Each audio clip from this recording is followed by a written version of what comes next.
আসসালামু আলাইকুম everyone, welcome to my channel. আশা করছি আপনারা সবাই অনেক ভালো আছেন। আজকে আমি আপনাদের জন্য একটি রেসিপি নিয়ে এসেছি। সেটি হচ্ছে রেস্টুরেন্টের স্টাইলে মুচমুচে সিঙ্গারার রেসিপি। আমি বলবো যে আপনারা সেম প্রসেসে সিঙ্গারা বানানোর ট্রাই করবেন। ট্রাস্ট মি, এতটাই মজা হবে, এতটাই মুচমুচে হবে যে রেস্টুরেন্টে যে সিঙ্গারা থাকে ওগুলাকেও হার মানাবে। তো চলেন শুরু করি আজকের রেসিপি কিভাবে বানালাম। তো ফার্স্টে আপনারা হচ্ছে ময়দা, তেল, রুম টেম্পারেচারে পানি, তারপর হচ্ছে লবণ, এগুলো নেবেন। আর একটা মেজারমেন্ট কাপ নেবেন, যে আমরা কেক বানাই ওই কাপগুলো থাকে মেজারমেন্ট কাপ, বা বাসায় যে 4 কাপ থাকে ওই কাপও ইউজ করতে পারেন। তো মেজারমেন্ট কাপে 1.5 কাপ, আমি 1.5 কাপ ময়দা নিয়েছি। যদি আপনি 1 কাপ ময়দা নেন তাহলে 1 কাপ ময়দা দিয়ে টোটাল 8টা সিঙ্গারা, 8টা থেকে 10টা সিঙ্গারা হবে। আর 1.5 কাপ নিলে এরকম 16-20টার মতো হয়ে যায়। তো যাই হোক, আমি 1.5 কাপ ময়দা নিয়েছি, ওইখানে লবণ দিলাম। তারপর হচ্ছে তেল ইউজ করবেন, বা হচ্ছে বাটারও ইউজ করতে পারেন। যদি টেস্ট আরও ভালো চান তাহলে আপনারা বাটারটা ইউজ করে দেখতে পারেন। তো এমনভাবে হচ্ছে মাখাবেন তেল বা বাটারের সাথে, যেন ভালো করে মাখবেন, যেন হচ্ছে দলা পাকায়া যায়। তারপর ডোতে একটু একটু করে পানি দিবেন, একবারে বেশি পানি ঢালবেন না, তাহলে হচ্ছে ডোটা নরম হয়ে যাবে। তো এরপরের যে স্টেপ আছে ওইটাতে আসি। প্রথমে আলু কিউব করে কেটে নিতে হবে, এরকম ছোট সাইজের কেটে নিতে হবে। ভিডিওতে আমি হচ্ছে ইনগ্রিডিয়েন্টসগুলো আমি মেনশন করে দিয়েছি, যেমন হলুদের গুঁড়া, তারপর ধনিয়া গুঁড়া, তারপর মরিচের গুঁড়া, তারপর অল্প একটু হচ্ছে আস্ত জিরা দিতে হবে, এটা প্রথমেই দিবেন। তারপর হচ্ছে কাঁচামরিচ, ধনিয়া পাতা, এগুলা সচরাচর তরকারিতে আমরা যেসব ইউজ করি ওগুলোই। তো প্রসেসটা দেখেন, আমি হচ্ছে ওইভাবে আবার মেনশন করেও দিয়েছি কি কি দিয়েছি। সেম ওই প্রসেসেই আপনারা হচ্ছে সিঙ্গারার পুরটা, ভিতরের পুরটা তৈরি করবেন। তো তারপরে স্টেপে চলে যাই। তো আপনারা দেখতে পাচ্ছেন যে আমি হচ্ছে রুটি বেলিচ্ছি। তো রুটি বেলার পর আপনি এই রুটিটাকে হচ্ছে ছুরি দিয়ে বা হচ্ছে পিৎজা কাটার দিয়েও করতে পারেন। যাদের বাসায় পিৎজা কাটার আছে ওইটা আরও বেশি ভালো হয়, ইজি হয়। তো ওই রুটিটাকে হচ্ছে 8টা ভাগে ভাগ করবেন।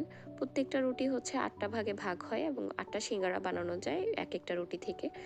তো তারপর দেখেন, আমি একদম পারফেক্ট হতে হবে এমন কোনো কথা না, তারপরেও হচ্ছে একটু সুন্দর তো হতে হয়, কারণ দেখারও একটা সৌন্দর্য আছে। তো ওইভাবে আপনারা দেখেন, আমি 2-3 প্রসেসে হচ্ছে আমি করেছি। একদম যে রেস্টুরেন্ট স্টাইলের যে সিঙ্গারাটা ওটার মতোই লাগে। দেখেন, আমি হচ্ছে ভাঁজ করেছি, ওইভাবেই ভাঁজ করেছি। তো সবগুলোই ভালো হয়েছে, খারাপ হয়নি, এতটাও খারাপ হয়নি। কথা হচ্ছে যে টেস্ট কেমন ওইটা জরুরি। আর আপনি 2-3 বার করতে করতে দেখবেন শেপটা একদম রেস্টুরেন্টের স্টাইলে হয়ে যাবে। আমি ফার্স্ট টাইম বানিয়েছি, তো এতটা ভালো হয় নাই হয়তো, কিন্তু নেক্সট টাইম ইনশাল্লাহ আরও ভালো হবে আশা করছি। তো পরবর্তী স্টেপে হচ্ছে আপনারা ছোট একটি কড়াই নেবেন, যে কড়াইতে বাসায় আপনারা সবসময় হচ্ছে ভাজা পোড়া আইটেমগুলা ভেজে থাকেন, ওইরকম একটি কড়াই নেবেন। যেমন পেঁয়াজু, আলুর চপ, ডালের বড়া, যে কোনো ভাজা পোড়া জিনিস আপনারা ভাজেন ওরকম একটা কড়াই নেবেন, তাহলে হচ্ছে নিচে লেগে যাওয়ার ভয় থাকে না। তরকারি রান্না করার কড়াইতে হচ্ছে সবসময় নিচে লেগে যায়। তো যাই হোক, প্রথমে আপনারা কড়াইটা একটু হালকা গরম হলে তেল ঢালবেন। তেল ঢালার পর একদম লো হিটে রাখবেন, লো বলতে মিডিয়াম হিটে রাখবেন প্রথম দিকে। যখন তেলটা হচ্ছে গরম হয়ে আসবে তখন হচ্ছে আস্তে করে সিঙ্গারাগুলা ছেড়ে দিবেন। তো আমার প্রায় হচ্ছে 24টা সিঙ্গারার মতো হয়েছিল। তো আমি হচ্ছে 3টা স্টেপে আমি হচ্ছে সিঙ্গারা ভেজেছি। তো প্রথম যে বেচে আমি সিঙ্গারাগুলা দিয়েছিলাম ওগুলা ভাজতে আমার টোটাল সময় লেগেছে 15 মিনিট।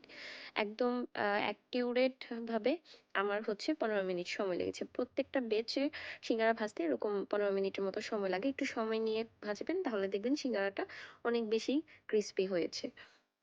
তো একদম তাড়াহুড়া করবেন না। এই সিঙ্গারা ভাজতে গেলে তাড়াহুড়া করা যাবে না, ধৈর্য নিয়ে কাজটা করতে হবে।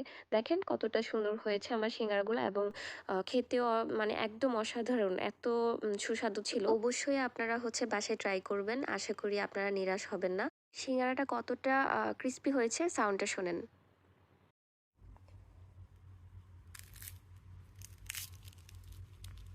আশা করি সাউন্ড শুনে নিশ্চয়ই বুঝতে পেরেছেন যে সিঙ্গারাটা কতটা মুচমুচে হয়েছে। তো যদি আমার ভিডিওটি আপনাদের ভালো লেগে থাকে তাহলে আমার চ্যানেলটি সাবস্ক্রাইব করে দিবেন এবং লাইক কমেন্ট করে আমার পাশে থাকবেন। সবাই সুস্থ থাকবেন, ভালো থাকবেন। আল্লাহ হাফিজ।